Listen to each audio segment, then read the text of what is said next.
Welcome to the Power of One. Today, I have the pleasure of speaking to Sally Kohn, who is big time. So I'm excited that she's going to spend a little bit of time with me. She is the author of The Opposite of Hate. Big topic. Big topic. Welcome to the show, Sally.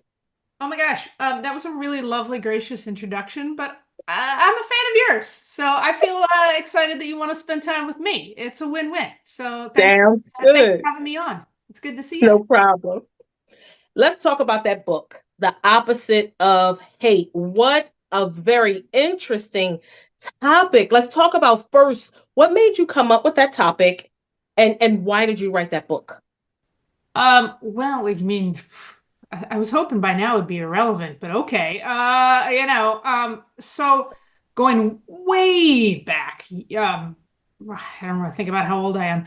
Going way back, I started my career as a community organizer, and long story short, I've done that for about 15 years, working on all kinds of issues, criminal justice reform and LGBTQ rights and healthcare policy.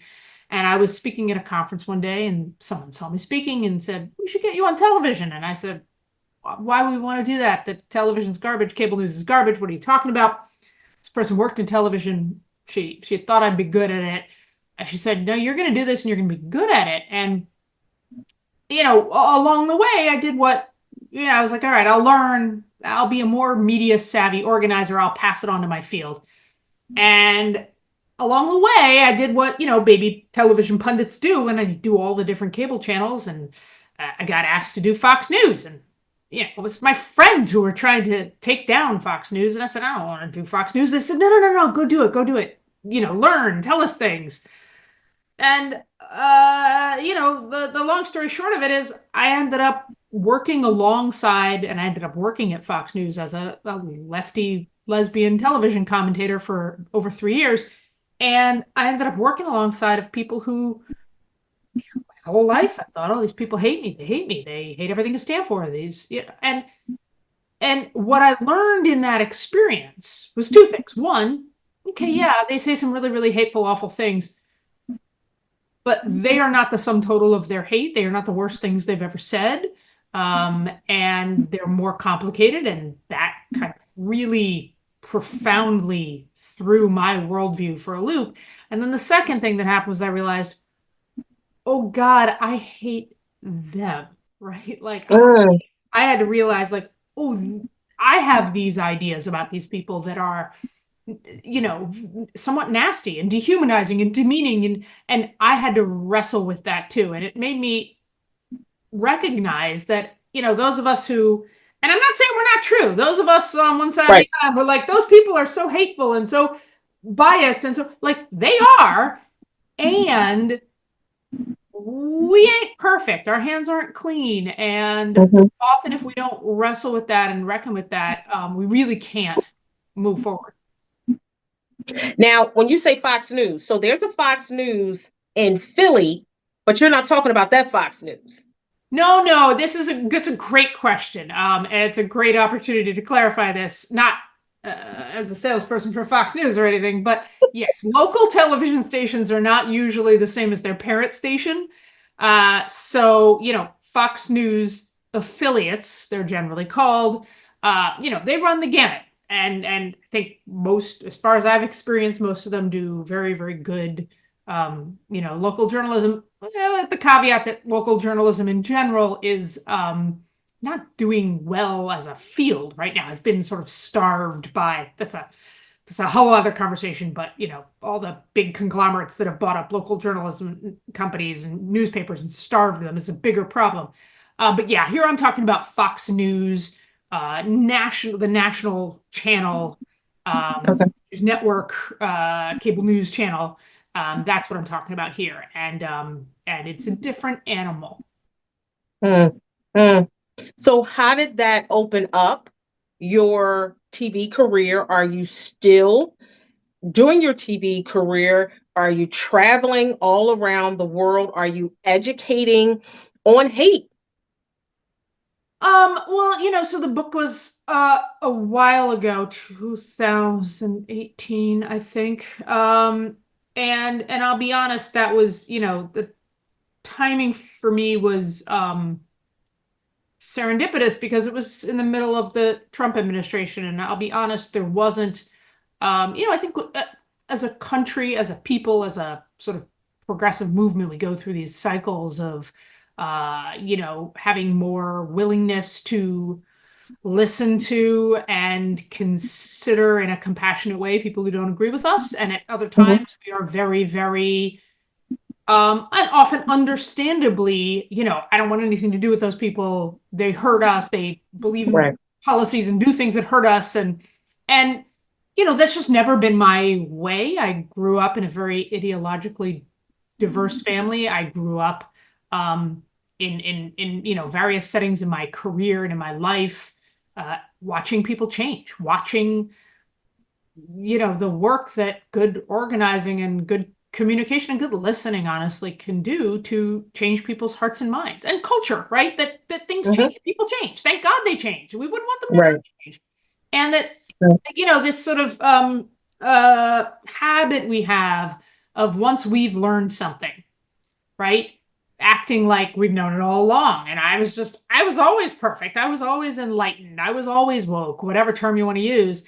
And forgetting that someone had to teach us, someone had to be patient with us, someone had to like listen to us while we struggled through all the things that probably made them cringe, but then we're unwilling to do that for others.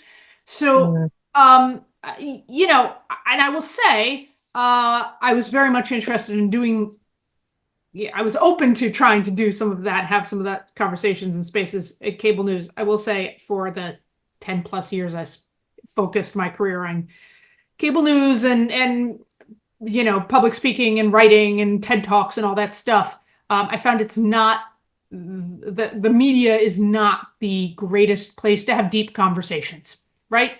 So that was a bit of a rude awakening for me, and or maybe it wasn't a rude awakening, maybe it was exactly what I expected. I don't know, but it was disappointing.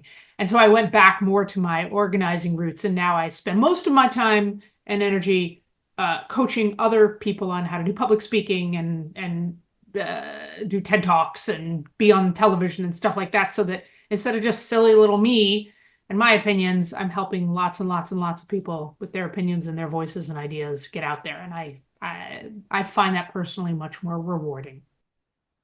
That's awesome. Now, being of the LGBTQI plus community and being on a cable station, did you face many challenges? I mean, you know,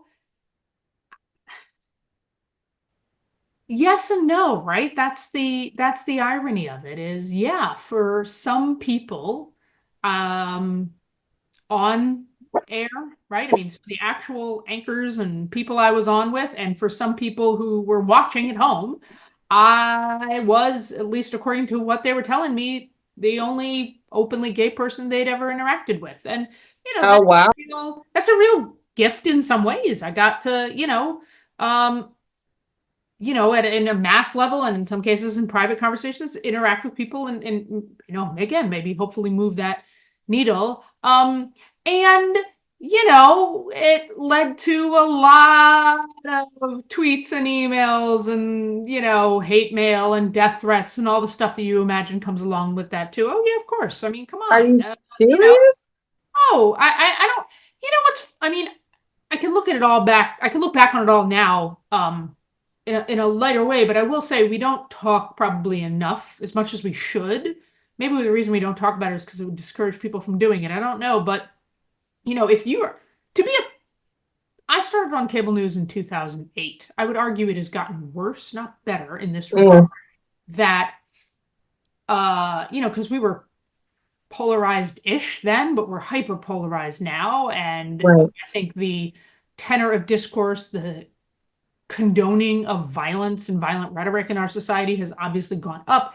So if you are a public figure, period, but Hmm. arguably if you are a woman, a queer person, a person of color, or any combination thereof as a public figure, there's documented research that you get Right. more threats online, more hate attacks Hmm. online, more death threats, Hmm. etc.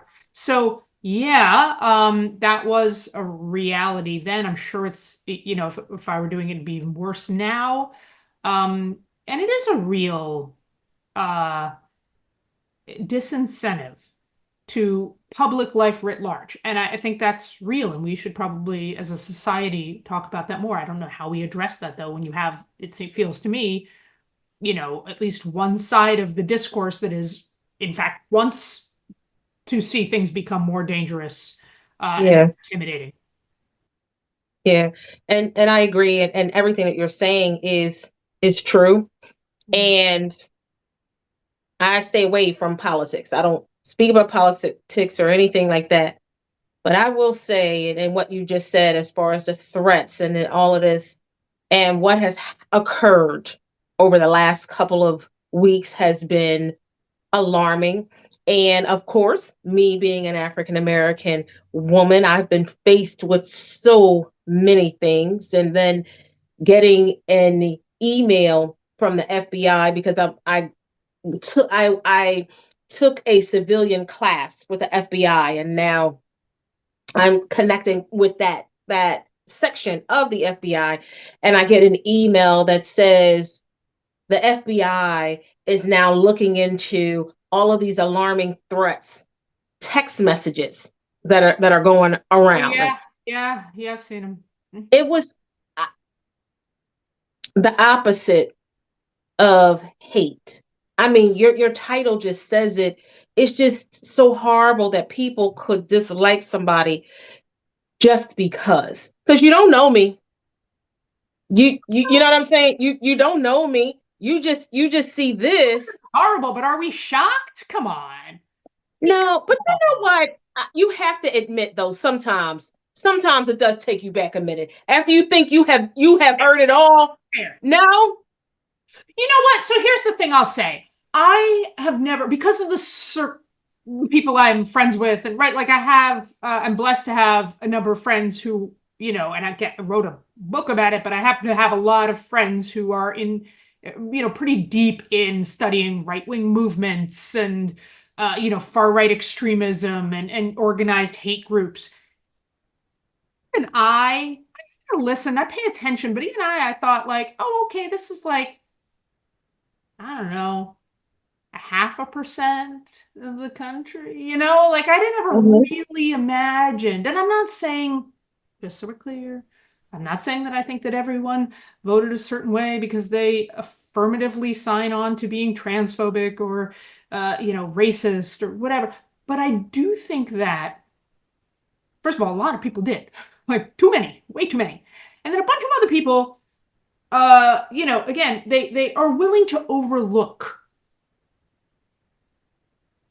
white supremacy or misogyny in ways that Mhm. I do actually like. The number of people who are willing to say, you know and across conditions and candidates and circumstances are willing to say like, that's not a disqualifier for me.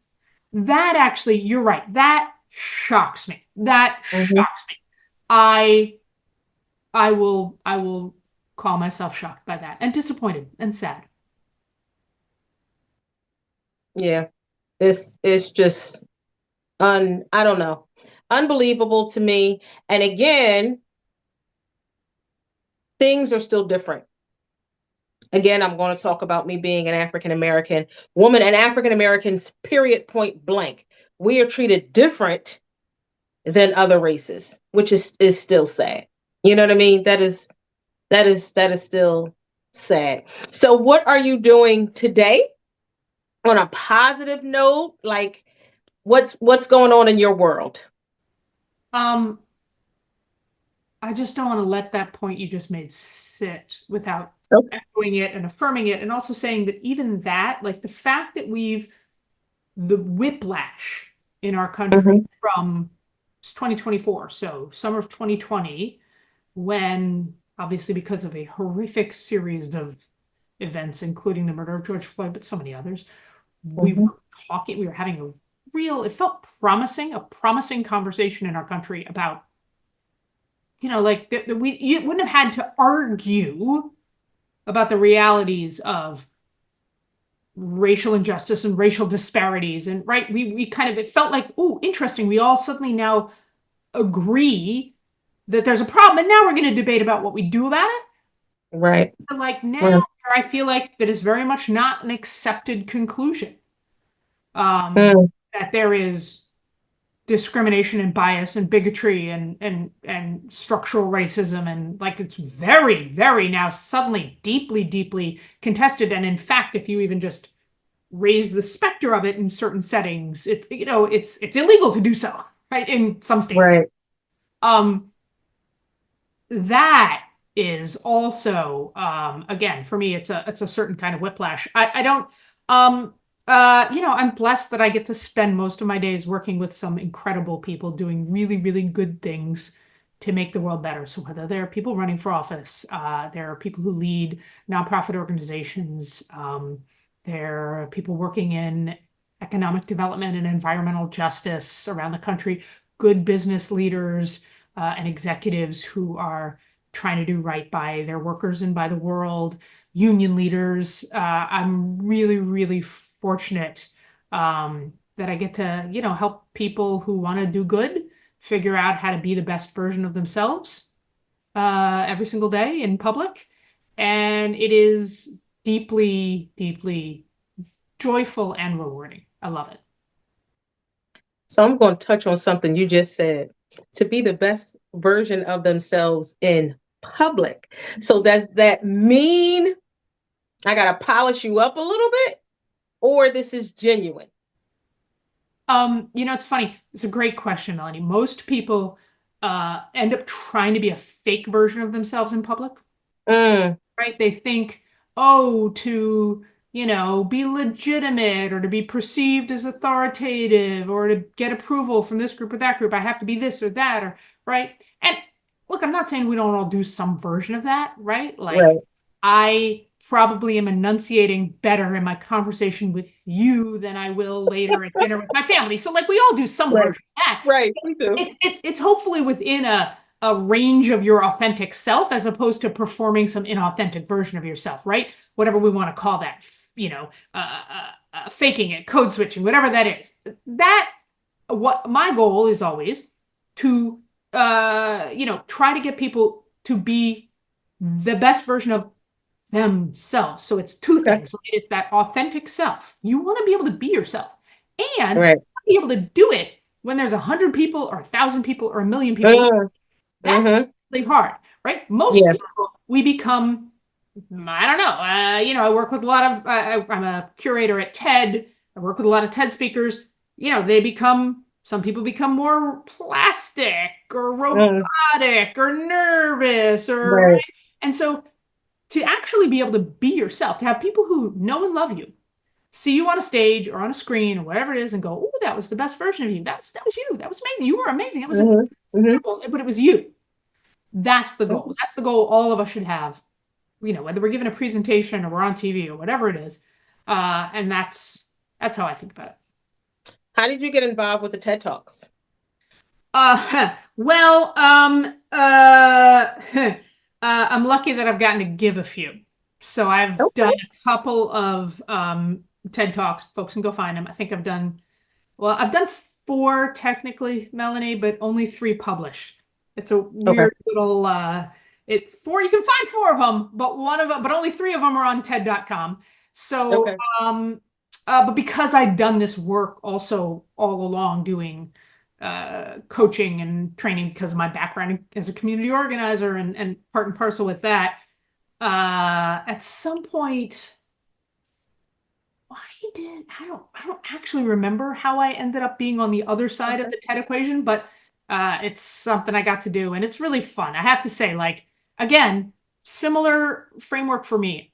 I've given TED Talks. It was great. Don't know I ever need to do it again. It was super, super nerve-wracking. It's wildly stressful. It's weirdly stressful, more than any speech you've ever given in your life. It feels so loaded, Wow. right?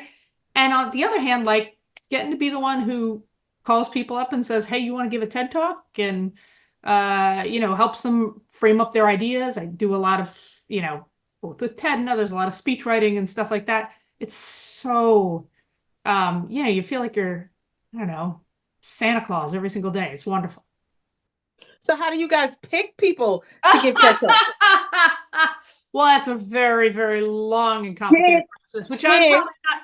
I know. I'm not probably eligible to speak to, but I will say it this: it's often depending on the moment, the time, the themes, the opportunity, like the stars aligning. It is. I will say for every couple of people, and I mean we're talking couple of handfuls of speakers I've been able to pick and coach and have developed TED Talks. There have been dozens at least of I thought like, God, this is the perfect, who just it doesn't work Right. for any host of reasons. So there's a little serendipity and obviously group decision making to it too. I'm sure. But yeah. So by the way, the a really great vehicle that most people I think were more aware of before and less now is TEDx talks. There's TEDx, like something like dozens of TEDx events happening every single day worldwide. And those talks are often chosen to be kind of lifted up to be talks on TED.com and be featured in all those ways. And that's a really excellent and frankly much easier, more democratic, more accessible path as well. Now, are they taking place in every city and every state? Like, how do they take place? Yeah, I don't know. I mean, I'm not an expert on it. Again, I'm not an expert on Okay. TEDx, but people can go search up TEDx and they can find them in their community. I suspect in a, like I do know there's a TEDx Philly, but there's probably also like a TEDx Penn, a UPenn, and there's probably like lots and lots of organizations and institutes organize TEDx events, and again, they're much because there's so many of them, they're often a Right. much easier path and a great way to give a TED talk. Sounds good to me. Well, There you yes, I will be your next project. Doesn't have to happen now. It could happen in 2025. That's fine. But listen, I want to thank you so much for joining me You today. don't need Everyone, a thing. Just all your viewers know it. Come on. You couldn't be more polished and personable. And listen, yeah, you know what? I need more work. Tanya's going to come with me because she has to tape it for LaSalle. We're going to do this in 2025. But I want all the viewers to go out and get your book, The Opposite of Hate. Sally, thank you so much for speaking with me today. this was a great conversation. Pleasure to be with you as always. Thank you so much for joining us. Happy It to do it. is always great to have Happy to do a great conversation where we're laughing and we're joking, but we are dealing with serious times. It is not time for you to hate anyone. Love on everyone. If I look different from you, that's okay. Still love me. If it. someone is different from you, that's okay. Still love them. Peace and love.